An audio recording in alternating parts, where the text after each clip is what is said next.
Welcome back, everyone. Before we dive in, make sure you drop your thoughts and the lessons you took from this story in the comments. And don't forget to like and subscribe. Let's get into it.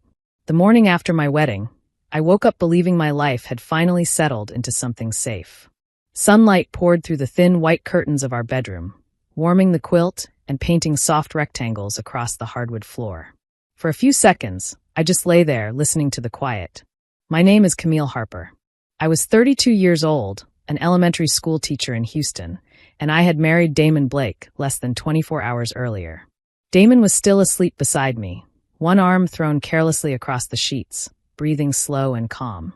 His face was relaxed, his mouth slightly parted, the faint shadow of stubble softening his jaw. He looked peaceful, like a man with nothing to hide and every reason to rest easy. I watched him for a moment and felt a strange, shy kind of happiness, the kind that makes your chest feel full and fragile at the same time. I slipped out of bed quietly so I would not wake him, pulled on my robe, and padded barefoot into the kitchen. I made tea the way I liked it, too much honey, not quite enough lemon, and cut a small piece of leftover wedding cake from the box on the counter. Vanilla with buttercream and strawberries, the same flavor my grandmother used to order for every birthday. I remember smiling to myself, thinking how strange and sweet it felt to call someone my husband. My phone vibrated on the table, skittering slightly against the wood. An unknown number flashed on the screen, a Houston area code, but nothing I recognized. For a second, I considered letting it go to voicemail. It was my first morning as a married woman. I did not want to think about anything except tea, cake, and the man asleep in my bed. But something habit maybe made me answer. "Hello," I said, lifting the phone to my ear. "Ms. Harper?" a man asked. His voice was steady and formal. "This is Leonard Shaw. I am the manager at Heritage Bistro. We hosted your wedding reception last night." I relaxed a little and smiled, even though he could not see it. "Yes, of course. Thank you again," I said. "Everything was beautiful. You and your staff were amazing." There was a pause long enough to make my stomach tighten. "That is not why I am calling," he said quietly. The warmth in his tone faded, replaced by something heavier. "We reviewed our security footage this morning. What we found involves your wedding." My heart skipped, then started beating faster, heavy enough that I felt it in my throat. "Involves how?" I asked, forcing my voice to stay even. "I cannot explain over the phone," Mr. Shaw replied. "Ms. Harper, you need to come here and see it in person today." I gripped the edge of the table, the ceramic mug warm under my other hand. "All right," I said slowly. "Should I bring my husband?" There was another pause, shorter but sharper this time. When he spoke again, his voice dropped just above a whisper. "Please come alone," he said. "And do not say a word to your husband." For a moment, I could not speak. The words did not fit with the morning light, the leftover cake, the quiet house. I understand," I managed. "I will come as soon as I can." Behind me, the shower in the bathroom turned on.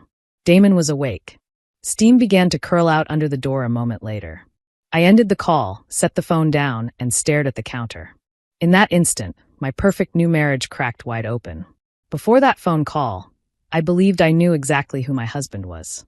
Damon Blake came into my life quietly, almost gently.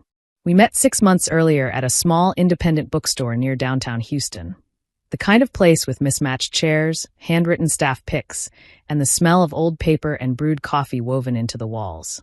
I had gone there after school, still wearing my floral dress and cardigan, searching for a teaching guide for my 3rd grade class. Damon stood in the magazine aisle, flipping through a stack of car magazines, grease still faintly visible under his fingernails.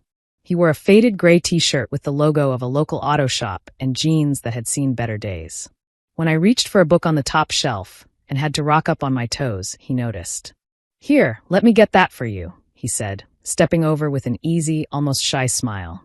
He took the book down and handed it to me. His fingers brushed mine, just long enough for me to feel the calluses on his hands. "You a teacher?" he asked, nodding at the title. "Yes. 3rd grade," I said. "I am trying to find something that will make fractions less terrifying." He chuckled. "If you figure that out, let me know." I barely survived fractions myself. We both laughed, and the sound felt unforced, like we had known each other longer than 30 seconds. We started talking. It felt easy, natural, like two adults who had outgrown games and rehearsed lines. Damon told me he worked as a mechanic at a shop over on the east side, that he loved engines because they made sense. If something is broken, there is a reason, he said. You find the reason, you fix it. People are a lot messier than cars. I told him about my students and how one of them had drawn a picture of me with 10 arms because I always carried too many things. What I noticed most was not what he said, but how he listened. He remembered details. The next time we met for coffee, he asked about a student by name. When I stayed late grading papers, he would bring me takeout or a latte and sit quietly in the back of my classroom until I was done. When I was tired, he noticed and offered to drive me home. When I was stressed, he showed up without being asked. After years of being alone, that kind of attention felt like warmth after a long winter. He was careful physically, never pushing, never rushing. On our third date, when I hesitated at my front door, he stepped back instead of leaning in. We have time, he said. I am serious about you, Camille. I am not here to play around. The way he said it, steady, without pressure, made me believe him. He talked about the future, about stability, about wanting something real. One evening, barely a month into dating, we sat on my couch sharing takeout while some forgettable show played in the background. Damon turned the volume down and looked at me like he had decided something. I know 6 months is not long for some people, he said, but I am not interested in pretending. I want a life, not just dates. I see that with you. I remember my heart pounding, not from fear, but from the possibility that maybe, finally, I had chosen right. My parents were cautious when I brought him home for dinner. My father, Daniel Harper, listened carefully as Damon talked about his job and his plans. My mother, Elaine, watched Damon's face when he thought no one was looking. Their questions were gentle but pointed. What do you see for the next 5 years? My father asked. Damon smiled. I see myself running my own shop one day, he said. And I see myself coming home to your daughter, not to an empty apartment. After he left that night, my mother took my hand in the kitchen. He seems kind, she said, but 6 months is fast, Camille. I nodded, but inside, everything with Damon felt calm, predictable, safe. He did not drink much. He worked hard as a mechanic. He said he wanted a simple life, a wife, a home, something steady. I believed him. I believed that sometimes love arrives quietly, without drama, and that my years of disappointment were finally ending. Our wedding night looked exactly the way people imagine happiness should look. We chose Heritage Bistro for the reception because it felt warm and personal, a brick-walled restaurant with soft lighting and a small courtyard strung with white lights. No grand ballroom, no over-the-top decorations, just about 40 guests, good food, and the people who mattered most. My parents were there, Damon's parents, a few co-workers from my school, his friends from the auto shop, and my bridesmaids, including my longtime friend, Tanisha Reed. When my father walked me down the aisle in the small event space, his hand trembled slightly against mine. You look beautiful, he whispered. And I am proud of you. I had to bite my lip to keep from crying. Then I saw Damon standing at the front in a navy suit, eyes fixed on me as if I were the only person in the room. He smiled like a man deeply in love, like a man who had found exactly what he had been looking for. The ceremony was simple. The vows were heartfelt. When Damon slid the ring onto my finger, he squeezed my hand and leaned in just enough for me to hear him say, I will always protect you. During our first dance, he pulled me close and murmured that he was the happiest man alive. People recorded us on their phones. Someone wiped away tears. For a while, it felt like a moment that would sit untouched in my memory forever. But there were small things I ignored. Tanisha laughed too loudly at Damon's jokes, a little too closely. She touched his arm when she spoke to him, fingers lingering on his sleeve. At one point, she wrapped her arms around his shoulders from behind and said, You better treat her right, Damon. She is one of the good ones. Her voice was light, playful, but something in her eyes flickered when she looked at me, a flash of something I did not name. I noticed it, but I brushed it off. Tanisha had always been that way, confident, physical, comfortable with attention. We had been friends since college. She had seen me through breakups, late-night study sessions, and my first year of teaching. I told myself I was being silly, that I was a bride on an emotional day, and everything felt magnified. I reminded myself that Tanisha had helped me pick out my dress, plan the seating chart, and choose the flowers. Why would I doubt her now? Later in the evening, while I danced with my father to one of his favorite old soul songs, I saw Damon step away from our table. When I caught his eye, he mouthed, Work call, and pointed toward the back. I nodded. It made sense. He had mentioned a car that needed to be ready early Monday morning. I did not question it. Why would I? That night, surrounded by smiles and music, I believed I was the luckiest woman in the room. I did not know that while we celebrated love, something ugly was already taking shape in the shadows. The apartment we came home to after the reception was mine, a modest two-bedroom condo on the 4th floor of a brick building just outside downtown Houston. Nothing fancy, but it was warm, paid off, and filled with memories. I had inherited it from my grandmother 3 years earlier. She had worked her entire life as a bookkeeper, careful with every dollar. Before she passed, she made me promise never to sell it. "This place is your safety," she told me. "No matter what happens, you will always have a roof over your head." I kept that promise. I renovated slowly, one paycheck at a time. New wallpaper in the hallway. A small wooden table by the window in the kitchen. A second-hand couch that I reupholstered myself. The condo felt like home because it had grown with me. Damon used to say that was what he loved most about it, that it felt real, honest, like a place meant for family. Before we married, Damon rented a tiny studio across town. He said it was temporary, that he was saving, that things would get better. "There is no point in paying rent when you have a whole condo sitting here," he would say, half joking, half serious. "Once we are married, we should put both our names on everything. We are a team, right?" I remember one particular conversation a few weeks before the wedding. We were sitting at my kitchen table, the evening light fading outside, a stack of wedding invoices in front of us. Damon reached for my hand and rubbed his thumb over my knuckles. "Have you ever thought about putting the condo in both our names?" he asked. "Not because I am worried about anything, but because it seems fair. Joint ownership, full partnership." I hesitated. My grandmother's words echoed in my mind. "It has always just been mine," I said slowly. "I promised my grandmother I would never sell it." Damon nodded, his expression soft. "I am not asking you to sell it," he said. "I am just saying marriage is about sharing, right? If something happens to me, I would want you protected too, if we buy something together. We can talk to a lawyer after the wedding and make sure everything is fair both ways." His reasoning sounded thoughtful, reasonable. I told myself we would revisit the topic later, with paperwork and clear terms. I did not realize then that I was not just bringing love into the marriage, I was bringing security. And to the wrong person, security can look a lot like opportunity. That morning, after I hung up with Mr. Shaw, I walked back to the bedroom. The shower was still running. Damon was humming something under his breath, off-key like he always did. I leaned against the doorframe for a moment and watched the steam curl up along the crack of light at the bottom of the bathroom door. "Everything okay?" he called out when he heard my footsteps. "Yes," I said, forcing my voice to stay steady. "Just a call from the restaurant.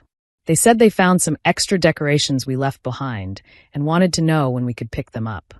The lie slid out easily, surprising me. "You want me to come?" he asked. "I can stop by after the shop today." I swallowed. "No, it is fine. I am off. I can handle it." "All right," Damon answered. The shower shut off. "Do not let them talk you into paying for anything else. We gave them enough money already," he joked. I made a sound that I hoped passed for a laugh and walked back to the kitchen. My legs felt hollow, as if they might fold under me. I sipped my tea, barely tasting it, and stared at the wall clock until the hands finally moved enough for me to justify leaving. I drove to Heritage Bistro with my hands shaking on the steering wheel.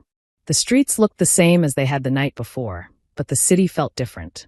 The daylight stripped away the magic. The restaurant was closed during the day, the parking lot nearly empty. The courtyard that had glowed with lights and music now sat in silence, chairs stacked, tables bare. The smell of food from last night was gone, replaced by the sharp scent of cleaning products drifting out each time the side door opened. Mr. Shaw met me at the front entrance and unlocked the door. He looked tired, older than he had the night before when he had been refilling water glasses and overseeing the servers. "Ms. Harper," he said, nodding. "Thank you for coming." His eyes were kind but heavy.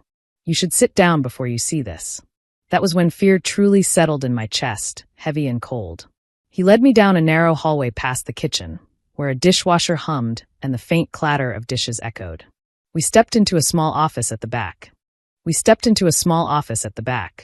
A laptop sat open on the desk, the screen paused on a grainy black and white image. Shelves. Boxes. A small couch in the corner. The timestamp in the corner read 9:43 p.m. My mind raced, trying to place the time. 9:43 p.m. I had been dancing with my father then. Damon had been taking a work call. Mr. Shaw cleared his throat softly. I want you to know I debated calling you at all, he said. But if this were my daughter, I would want someone to tell her. His voice was steady, but his jaw was tight. He pressed play. The door in the video opened. Tanisha walked in first, her dress fitted and glittering under the dim light, her steps as confident as they had been on the dance floor. She looked over her shoulder before stepping fully inside. Then Damon followed. My Damon. He closed the door behind him and turned toward her. My breath left my body as if someone had punched me. Tanisha said something I could not yet hear. She placed both hands on his chest, fingers spreading over the front of his shirt. He wrapped his arms around her waist like it was the most natural motion in the world. Then they kissed. It was not a mistake, not an accidental brush of lips, not a brief slip. It was a long, deliberate kiss, the kind shared by people with history, by two people who had done this before. My ears rang, my vision blurred. I wanted to look away, to close the laptop, to wake up back in my bed with the sunlight across the sheets. But I could not move. The image held me in place. They sat down on the small couch. Tanisha pulled a cigarette from her clutch and handed it to Damon, who lit it and took a drag before passing it back. They laughed about something. Their shoulders dropped, their bodies relaxing in the small space, comfortable, at ease, like this scene was familiar, like my existence outside that storage room did not matter. Maybe there is some explanation, I whispered, my voice barely audible even to myself. Maybe they had too much to drink. Maybe, the words fell apart in my mouth. Mr. Shaw said nothing. Instead, he reached for the volume control. I am going to turn the sound on now, he said gently. You should hear this. He raised the volume, and that was when my marriage truly ended. At first, their voices were low, almost casual, like two people unwinding after a long day. Tanisha laughed and said, I thought I was going to lose it out there, watching you dance with her all night. She exhaled smoke, the cigarette glowing faintly. Pretending to be her best friend is making me sick. Damon's voice followed, calm and unbothered. Relax, he said. Everything is going exactly as planned. The word planned echoed in my head, bouncing around the office until it felt like it was coming from the walls. Tanisha shifted closer on the couch. How much longer do we have to keep this up? She asked. When are you finally divorcing her? I am tired of smiling in her face.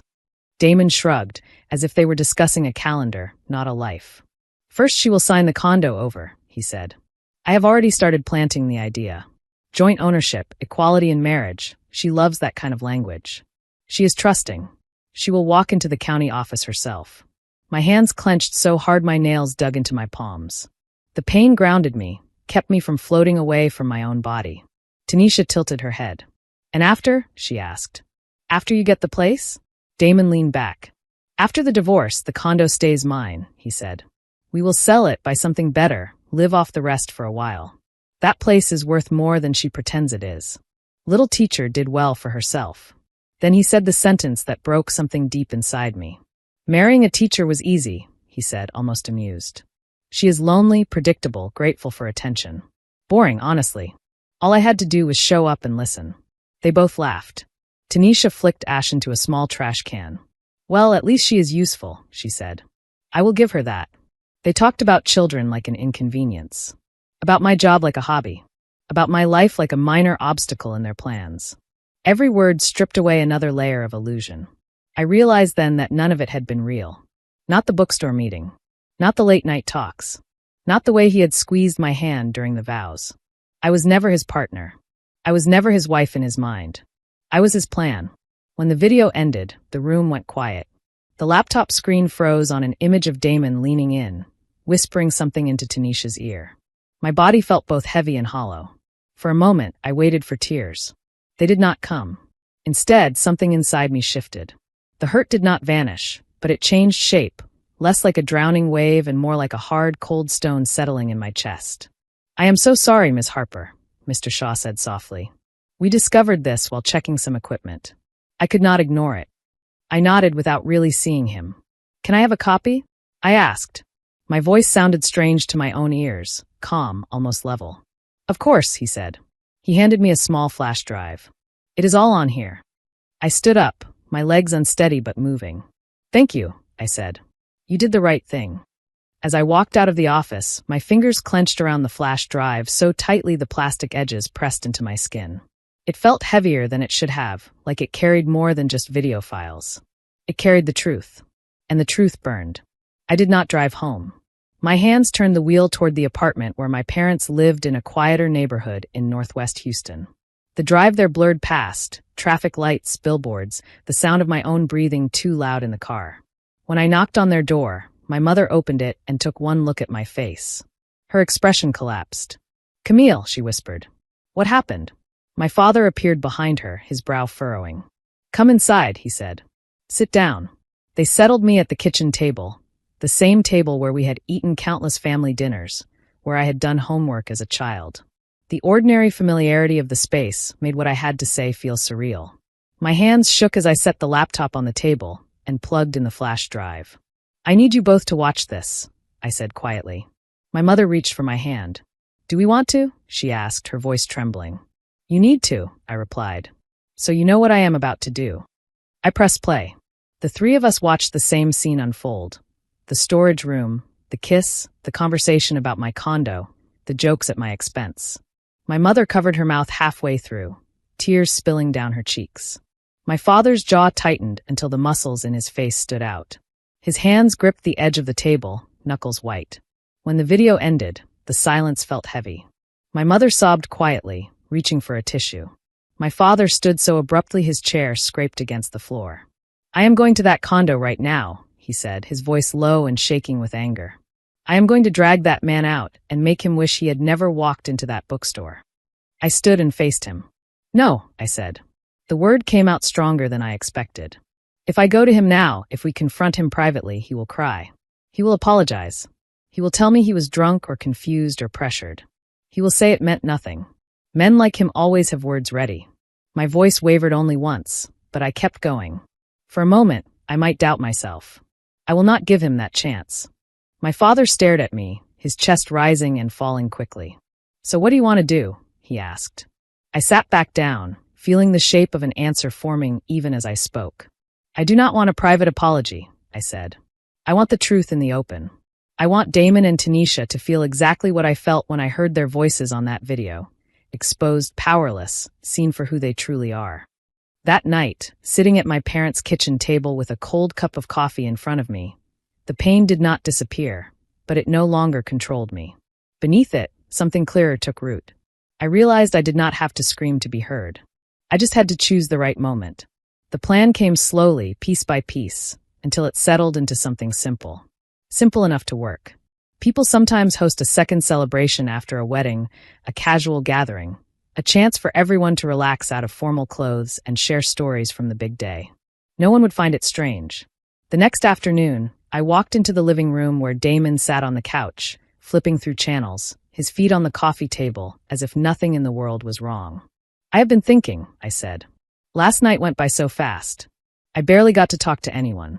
What if we have a small thank you gathering next weekend? Just some food, music, and time to actually enjoy our guests." Damon muted the television and looked over at me. "Another party?" he asked, then smiled. "You sure you are not tired of planning? But if you want it, I am in. You are always thoughtful like that." He stood, crossed the room, and kissed my forehead. I almost laughed, not from humor, but from the sharp contrast between his gentle touch and the words I had heard him say in that storage room. I called Heritage Bistro later that day. Mr. Shaw listened quietly as I explained what I wanted. "Of course," he said.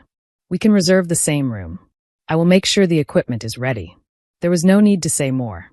He already knew why. We chose a simple menu, a light buffet, some drinks, nothing extravagant. Just enough to bring people back together. Once the reservation was set, I started making calls. I phoned my parents first, then Damon's parents, then my co-workers, then his friends from the shop. I invited Tanisha last. "You are doing another event?" she said, excitement flaring in her voice. "Girl, you are spoiling us." I smiled tightly, grateful she could not see my face. "I just want to thank everyone properly," I replied. "You have been such a good friend through all this. It would not feel right without you there." "Please, you know I would not miss it," Tanisha said. "Text me the time. And Camille, you really do have the biggest heart." After I hung up, I stared at my phone for a long moment. The words no longer stung. They just confirmed what I already knew. Both of them believed I was blind. In the days leading up to the gathering, Damon acted like a newlywed husband who had everything he wanted. He kissed my cheek when he left for work in the morning and sent me texts in the afternoon. Little messages about a car that would not cooperate, or a customer who had tried to explain the noise under the hood with wild hand gestures. At night, he stretched out on the couch with his head in my lap, asking about my students and what they had drawn or said that day. I watched him closely, studying the ease of his lies, the way his face shifted from playful to serious and back again without effort. Once, as we washed dishes together, he nudged my shoulder. After we finish with this second party, we should talk to someone about the condo, he said. Get everything sorted legally so we are both protected. Marriage is paperwork, right? I dried a plate, set it carefully into the cabinet, and met his eyes. You are right, I said. After the gathering, we will talk about it. He smiled, satisfied, and turned away, never noticing that my hands no longer shook. By the time Saturday arrived, everything was ready. The restaurant's event room looked familiar but stripped down, the tables arranged more casually, the lights slightly dimmer. Music played softly in the background. Guests arrived in a steady stream, my parents, Damon's parents, co-workers, friends. Laughter filled the room. People hugged and congratulated us again, talking about how beautiful the ceremony had been, how good the food was. Damon sat at the center table, relaxed and confident, telling stories about a car that had nearly fallen off a lift and how he had saved the day. Tanisha arrived late, as I knew she would, dressed in a fitted green dress that turned heads as she walked in. She smiled broadly, kissed my cheek, and then slid into the chair beside Damon as if she belonged there. I watched them from across the room, my heart surprisingly steady. When everyone had eaten and settled back in their seats, I walked to the front of the room. A portable screen stood behind me, blank and unassuming. The projector, already connected to Mr. Shaw's laptop, hummed softly. I picked up my glass and tapped it lightly with a fork. The room quieted, faces turning toward me. Damon smiled up at me with what looked like pride. Thank you all for coming, I said. My voice carried clearly in the room. I know it has only been a week since the wedding, but that night went by so quickly. I felt like I did not get to properly thank the people who raised us, supported us, and loved us. I glanced at my parents, then at Damon's. You all have been such a big part of our lives, and I wanted one more night to honor that. Several people smiled and lifted their glasses. Damon nodded, his hand resting easily on the back of Tanisha's chair. There is one more thing, I continued. After the reception, the staff here went through their security footage, as they always do. They found something they thought I should see. I agree. I believe everyone in this room should see it. I nodded toward Mr. Shaw. Leonard, would you mind? The screen lit up. At first, people leaned forward, expecting a slideshow of dancing or speeches. But what appeared was the storage room. The shelves. The boxes. The small couch in the corner. A murmur fluttered through the crowd. Damon's body stiffened. What is this? He called out. No one answered. Tanisha walked into the frame. A sharp gasp cut through the room. A fork clattered to the floor. Damon shot to his feet, his chair scraping loudly against the hardwood. Turn that off, he shouted. Camille, what are you doing? No one moved. The video kept playing. Damon stepped into the room on the screen, closed the door, wrapped his arms around Tanisha, and kissed her. The sound came on. Tanisha's voice filled the room, joking about pretending to be my friend, about feeling sick watching him dance with me. Damon's voice followed, calm and cruel, outlining the plan for my condo, laughing about how easy it had been to marry a lonely, predictable teacher. As the words sank in, faces around the room changed. Shock twisted into disbelief. Disbelief hardened into anger. Damon's mother covered her mouth, tears flooding her eyes. His father stared at the screen like he did not recognize the man speaking. My mother reached for my father's hand under the table. Tanisha tried to stand, but no one looked at her with sympathy anymore. The room was silent except for the video, and the truth was loud enough to destroy everything. When the video ended, the screen went dark. No one spoke. Damon stood frozen, his face drained of color. Camille, listen, he said finally, his voice cracking. Camille, listen, he said finally, his voice cracking. That is not what it looks like. I was drunk.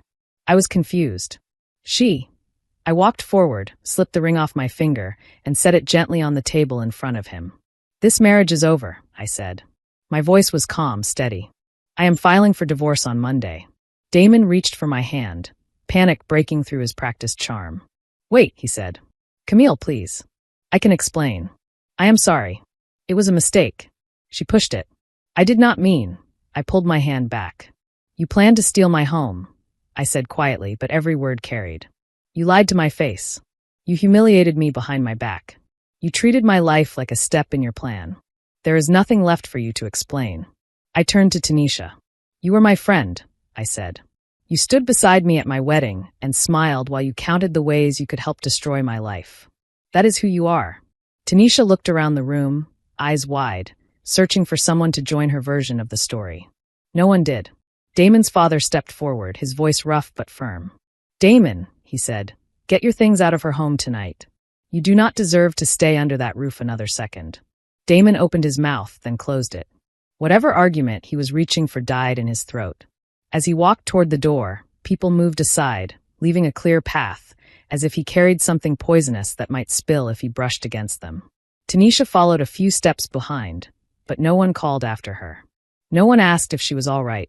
The door closed behind them with a soft click that sounded final. I watched it for a long heartbeat and felt something unexpected wash over me. Relief. Not loud, not triumphant, not joyful. Just clean and final, like a deep breath after being held underwater. For the first time in days, I felt my lungs fill completely. I thanked everyone for coming, for witnessing the truth, and then I walked out with my parents.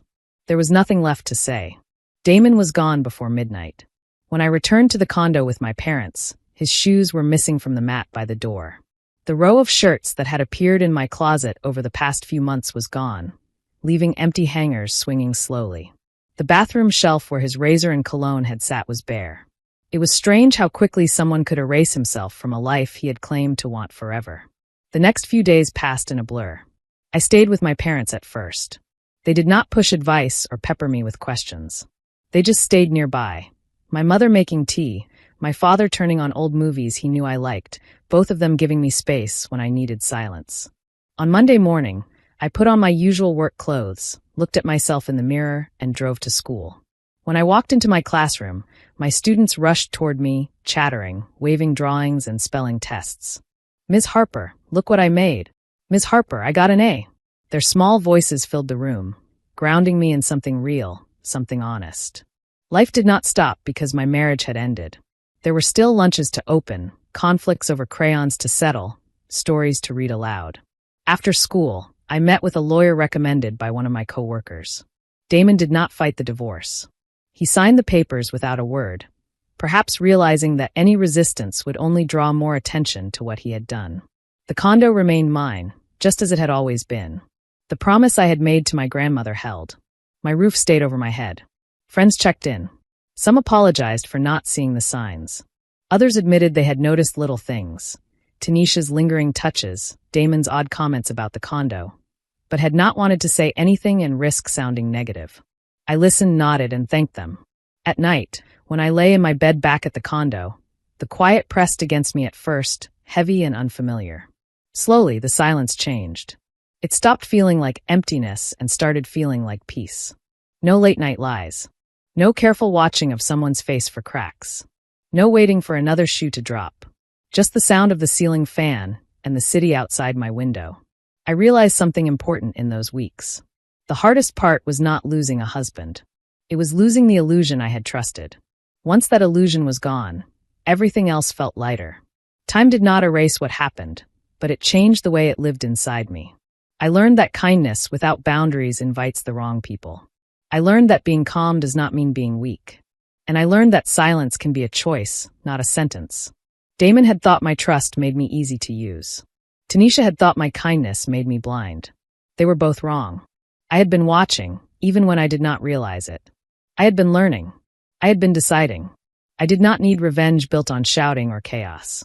I needed honesty placed squarely in the open and left there for everyone to see. Today, I live alone again, and for the first time in a long time, that feels right. My home is still mine. My life is quieter, more intentional, more honest.